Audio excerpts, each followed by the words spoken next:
बिस्मिल्लाहिर्रहमानिर्रहीम। जब हमने DHMS किया तो उसमें एक सब्जेक्ट था केस टेकिंग। ग़ालिबन एलोपैथिक तरीक़े इलाज में भी ये सब्जेक्ट शामिल होगा। केस टेकिंग जब मरीज़ किसी डॉक्टर को विज़िट करता है तो पहला जो स्टेप होता है वो केस टेकिंग का होता है। उसके बाद दूसरे जो स्टेप्स हैं वो डायग्नोस करना यानी तशख़ीस करना और प्रेस्क्राइब द मेडिसन और दवाएं तजवीज़ करना। जो पहला स्टेप है अगर वो सही नहीं होगा तो डॉक्टर न ही अच्छी तरह से डायग्नोस कर सकेगा और न ही वो प्रेस्क्राइब मेडिसन कर सकेगा। जब हमने उस्ताद मोहतरम बनारस ख़ान साहब से 3 साला कोर्स क्लासिकल होम्योपैथी किया तो उसमें भी उस्ताद मोहतरम ने इस बात पे सबसे ज़्यादा ज़ोर दिया कि आप लोगों को केस टेकिंग वेल तरीके से करना चाहिए।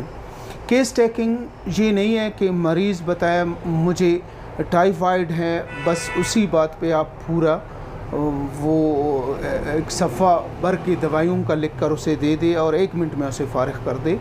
ऐसा नहीं है, बल्कि केस टेकिंग में उसके जो मिजाज हैं, उसके जो सारे सिम्पटम्स हैं, उसके जो स्ट्रीम है, उसके जो फैमिली डिजीज़ हैं, वो सारे देखने होते हैं। और होम्योपैथिक केस टेकिंग में और 100 के करीब ऐसी बातें हैं वो देखने पड़ते हैं।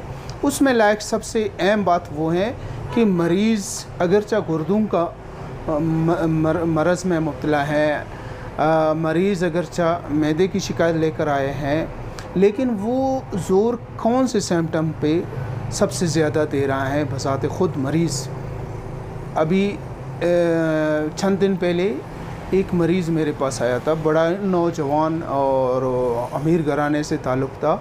तो दौरान केस टेकिंग मैंने नोट किया उसने तकरीबन 30 बार खौफ का लफ्ज़ इस्तेमाल किया। तो खौफ की जो सबसे टॉप मेडिसन्स हैं हमारे पास होम्योपैथिक में एकोनाइट है, एस्ट्रामोनियम है, आर्सेनिकम, अहल्बम है, अग्नेशिया है।